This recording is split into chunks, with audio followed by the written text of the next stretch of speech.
नमस्ते, मी योगेश कुटे. नेटसपमध्ये तुम्हा सर्वांचं पुन्हा एकदा स्वागत.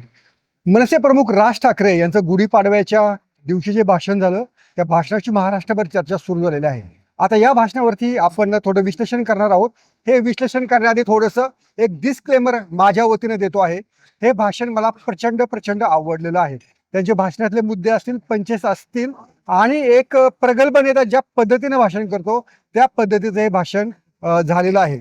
आता हे भाषण त्यांना त्यांच्या पार्टीला राजकीय यश देऊ शकेल का? राजकीय नेता म्हणून राज ठाकरे यांचं भाषण कसं आहे याबाबत अनेकांची मतं आहेत आणि ही मतं जाणून घेण्यासाठी आज माझ्यासोबत आहेत ज्येष्ठ पत्रकार आणि विश्लेषक सुकृत करंदीकर. नमस्कार. सुकृत, तुमचं लेट्समध्ये खूप खूप स्वागत. साधा पहिला प्रश्न, तुम्हाला राज ठाकरे यांचं भाषण आवडलं आहे का? तुम्ही आता जो उल्लेख केला त्याप्रमाणे माझंही मत असं आहे की कालचं भाषण एक महाराष्ट्राचा नागरिक म्हणून मला मनापासून आवडलं. म्हणजे सर्वसाधारणपणे राजकीय पटलांवरती ज्या विषयांची चर्चा होत नाही असे विषय राज ठाकरेंनी अतिशय धाडसीपणाने मांडले. त्याच्यावरच्या त्यांच्या कॉमेंट अतिशय प्रखर होत्या, टोचणाऱ्या होत्या. आणि आपण जनरली बघतो की राजकीय सभा म्हटल्यानंतर प्रतिस्पर्ध्यावरती आरोप असतात, टीकेचे बाण असतात, काही राजकीय कॉमेंट असतात. पण असं न करता राज्यातल्या नद्यांचा विषय असेल, प्रदूषणाचा विषय असेल, हिंदू धर्मातल्या सुधारणांचा विषय असेल, असे जे विषय एरवी कुठलाही राजकारणी बोलण्याचं धाडस करणार नाही असे विषय राज ठाकरे यांनी अतिशय तळमळीने मांडल्याचं आपण पाहिलं.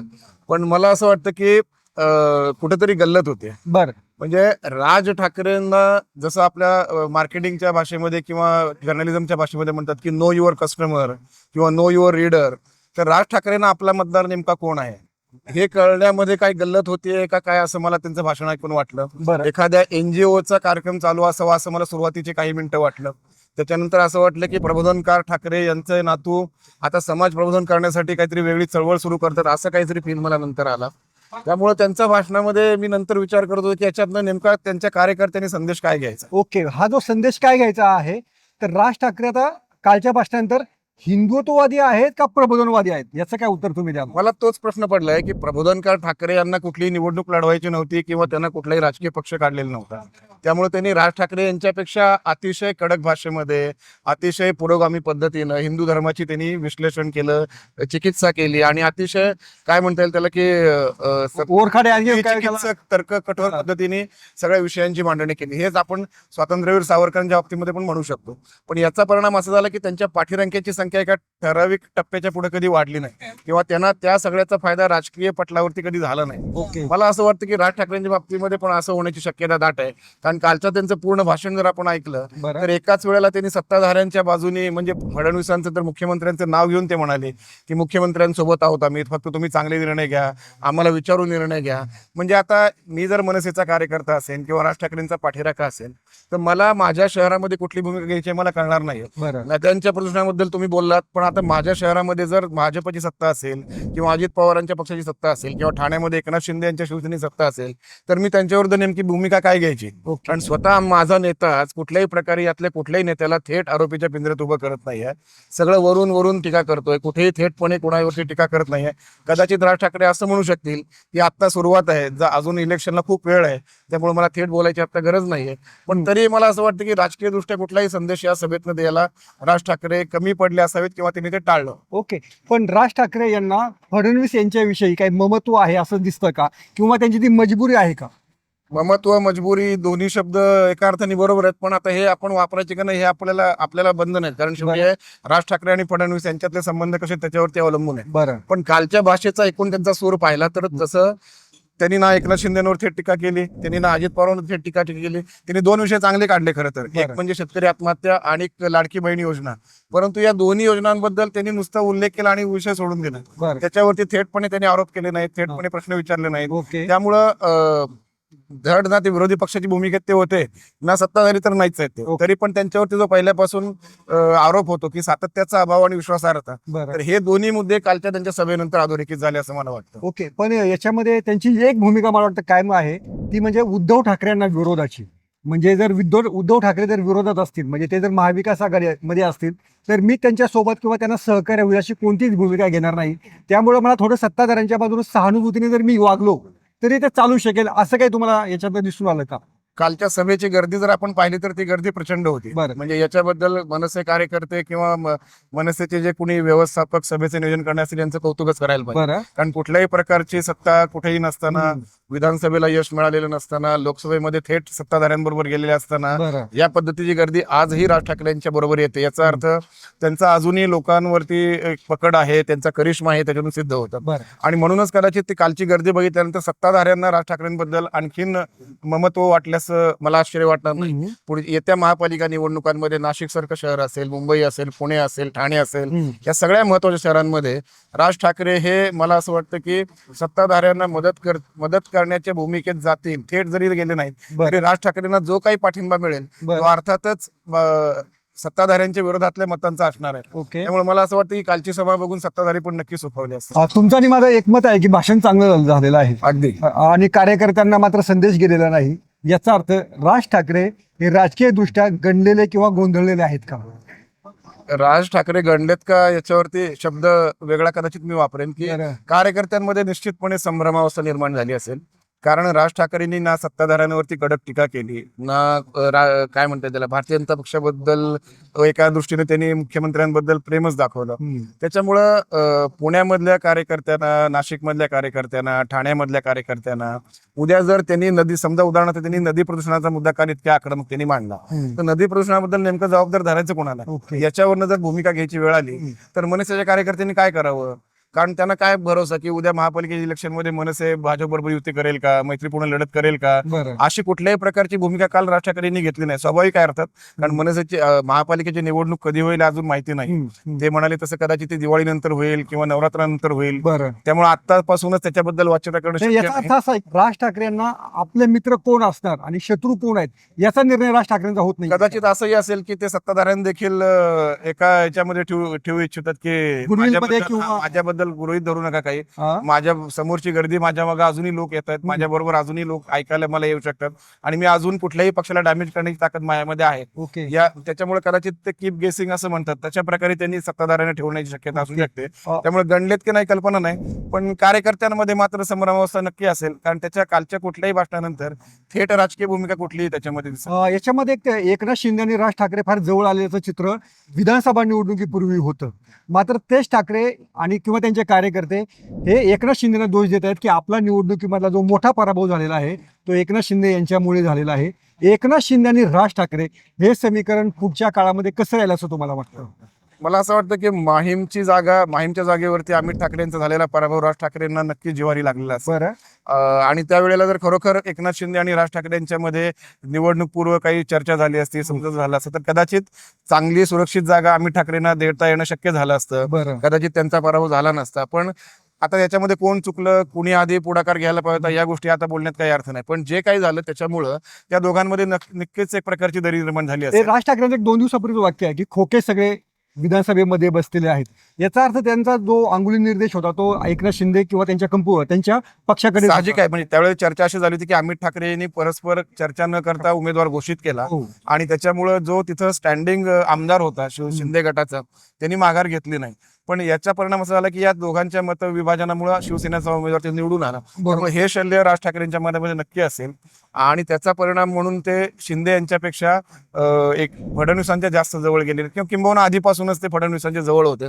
इलेक्शनच्या आधी देखील त्यांनी मुख्यमंत्री पदासाठी फडणवीस उमेदवार जास्त आहेत, चांगले आहेत. कदाचित तो सुद्धा राग हा कदाचित त्यावेळी जागा वाटपामध्ये शिंदे यांनी त्यांना झुकतं माप दिलं नसाई, ओके. याच्यातून झालेला असेल. त्यामुळे मला वाटतं की शिंदे यांच्यापेक्षा नक्कीच त्यांच्यासाठी आता फडणवीस किंवा भाजप जवळचे. पण याच्यामध्ये मला वाटतंय की भूमिका न घेण्यामागे किंवा विरोधक म्हणून किंवा सत्ताधारीचे सहानुभूतीवर अशी उघड भूमिका न घेण्यामागे उद्धव ठाकरे जी भूमिका घेतात त्याच्या विरोधात मला जायचं आहे एवढं एक अधोरेखित मी आतापर्यंत पाहिलेलं आहे. तर तसं काय तुम्हाला जाणवतं का? जोपर्यंत उद्धव ठाकरे जिथे असतील त्याच्या विरोधात मी जाणार, हेच खरं आतापर्यंत राज ठाकरेंना दिसून आलेलं आहे. औरंगजेबाच्या कबरीवरून त्यांनी केलेला उल्लेख अतिशय म्हणजे कुठल्याही मराठी माणसाला पटणारा होता. बरं. त्यांनी स्पष्टपणे सांगितलं की कबर हटवायचं कारण नाहीये, पण हा. तिथं स्पष्टपणे लिहा की औरंगजेबाला इथं मराठी माणसांनी गाडला. बरं. हे वाक्य कुठल्याही मराठी माणसाला, हिंदू माणसाला अपील होणार आहे. बरं. अशी भूमिका उद्धव ठाकरेंनी घेतलेली नाहीये. ओके. त्यामुळे मला वाटतं की तुम्ही म्हणताय त्या मुद्द्यामध्ये तथ्य आहे की उद्धव ठाकरे किंवा उद्धव ठाकरेंची शिवसेना यांचे नेते किंवा स्वतः उद्धव ठाकरे हो. जे मुद्दे मांडत नाहीत किंवा अगदी हिंदुत्ववादाचा त्यांच्यावरती शिक्का असताना देखील ज्या मुद्द्यांबद्दल स्पष्ट भूमिका घेत नाहीत, बरं. त्या मुद्द्यांवरती राज ठाकरे अतिशय थेट भूमिका घेताना आपल्याला दिसतात. ओके. याच्यामध्ये मुंबई महापालिकेचं गणित राज ठाकरेंच्या मनामध्ये किंवा त्यांच्या एकूण सगळ्या पुढच्या भवितव्यामध्ये दिसून येत आहे का? असं मला वाटतंय, कारण हा. ठाणे, मुंबई, नाशिक या 3 महापालिका शहरांमध्ये पहिल्यापासून मनसेचा फार मोठा जोर राहिलेला आहे. बरं. मनसेचा आतापर्यंत एकूण राज्यातली जर आपण वाटचाल पाहिली तर त्यांच्या सुरुवातीच्या पहिल्या सभेपासून ठाणे, नाशिक, पुणे हे 3 पट्ट्यामध्ये आणि स्वतः मुंबई शहर बरं. या 4 शहरांचा सर्वाधिक वाटा राहिलेला आहे. म्हणजे त्यांचे आतापर्यंत आलेले निवडून आलेले आमदार पाहिले, नगरसेवक पाहिले तर याच पट्ट्यामधले आहेत ते. ओके. त्यामुळे मला असं वाटतं की त्यांनी पण आता पश्चिम महाराष्ट्र आणि ही प्रामुख्याने 4 शहरं हम्म. हीच डोळ्यापुढे ठेवलेली दिसतात. शिवसेनेचंही तेच खरं तर ताकद आहे आता. ओके. विधानसभेच्या इतक्या दारुण पराभवानंतर शिवसेनेला, उद्धव ठाकरेंच्या शिवसेनेला हम्म. आता जी शेवटची संधी दिसते ती महापालिका निवडणूक आहे. ओके. आणि त्या महापालिका निवडणुकीमध्ये जर मनसेमुळे त्याला धक्का बसणार असेल तर मला वाटतं याच्यापेक्षा राज ठाकरेंसाठी दुसरं यश कुठलं नसेल. ओके. आणि त्याच अर्थाने कदाचित सत्ताधारी पण त्यांना सर्व ती रसद पुरवायला आता तयारी करतील. एक दुसरी गोष्ट तुम्ही म्हणाले की कालची सभा एकदम जोरदार झाली. राज ठाकरे यांचा सत्ता नसताना, पद नसताना एवढा करिश्मा टिकण्याचं कारण तुम्ही काय सांगाल?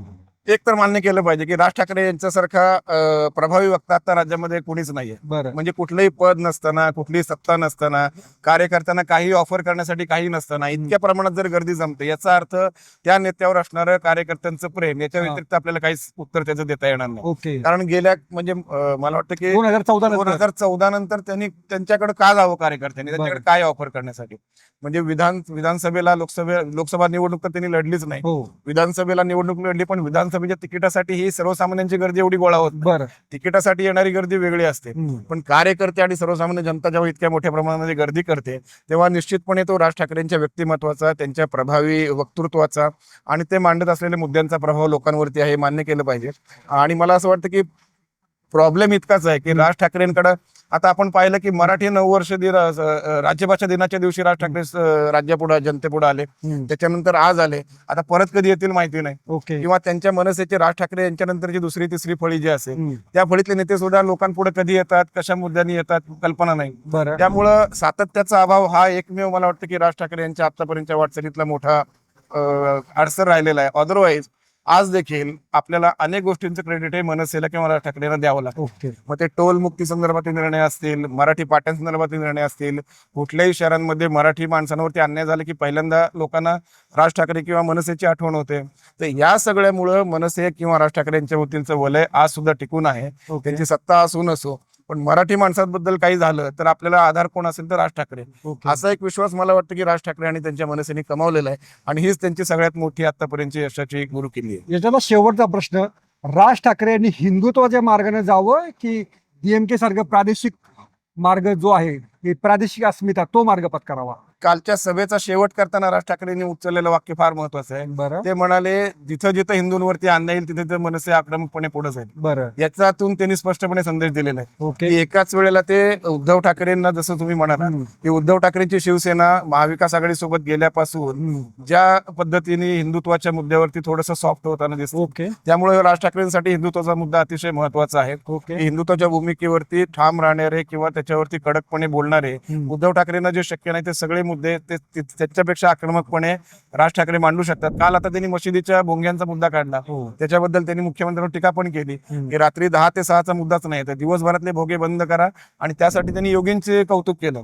याच्यावरून स्पष्ट आहे की त्यांच्या मनामध्ये हिंदुत्वाबरोबर जाण्याचा विचार त्यांचा नक्की आहे. बरं. आणि मराठीबद्दल तर त्यांना दुसरं वेगळं करायची गरजच नाहीये. म्हणजे ओके. आज सुद्धा महाराष्ट्रामध्ये मराठीवरती कुठलाही अन्याय, जसं आता मी सांगितलं, हो. मराठीबद्दल कुठलाही बद्दल अन्याय झाला असं कुणाला वाटलं तर त्यांना आधार कोणाचा वाटतो किंवा पहिल्यांदा आठवण कोणाची होते, बरं. ते राज ठाकरे किंवा मनसेचे होते. ओके. त्यामुळे मराठीपणासाठी त्याने वेगळं करायची आता काही गरज नाहीये. ओके. हिंदुत्वाच्या मुद्द्यावर देखील ते आक्रमकपणे लोकांसमोर येत आहे. राज ठाकरे नेहमी म्हणतात की जेव्हा जेव्हा त्यांच्या पक्षाचा पराभव होतो तेव्हा त्यांना जास्तीत जास्त सल्ले देण्यात येतात.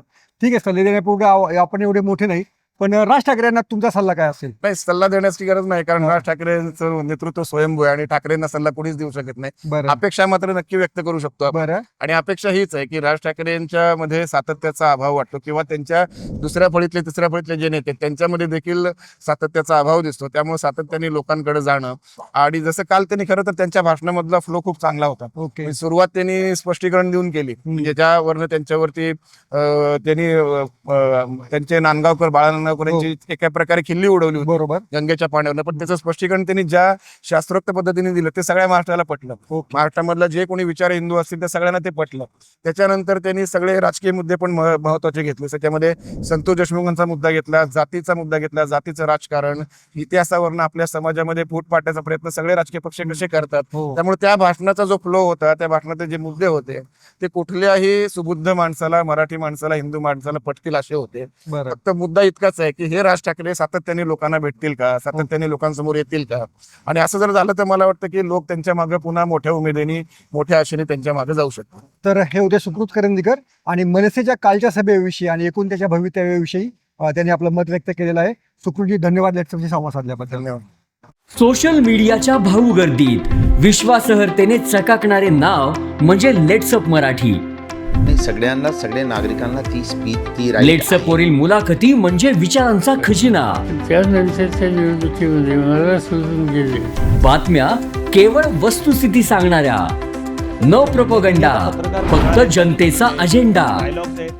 क्योंकि आने वाला कल जाने वाला है, जाने वाला कल आने वाला है. राजकारण, मनोरंजन असो की क्रीडा क्षेत्र, महाराष्ट्राची स्पंदने संवेदनशीलतेने टिपणारे माध्यम म्हणजे लेट्सअप मराठी. जगासोबत एक पाऊल पुढे राहण्यासाठी लेट्सअपचे ॲप, सोशल मीडिया आणि वेबसाईट सोबत कनेक्टेड रहा.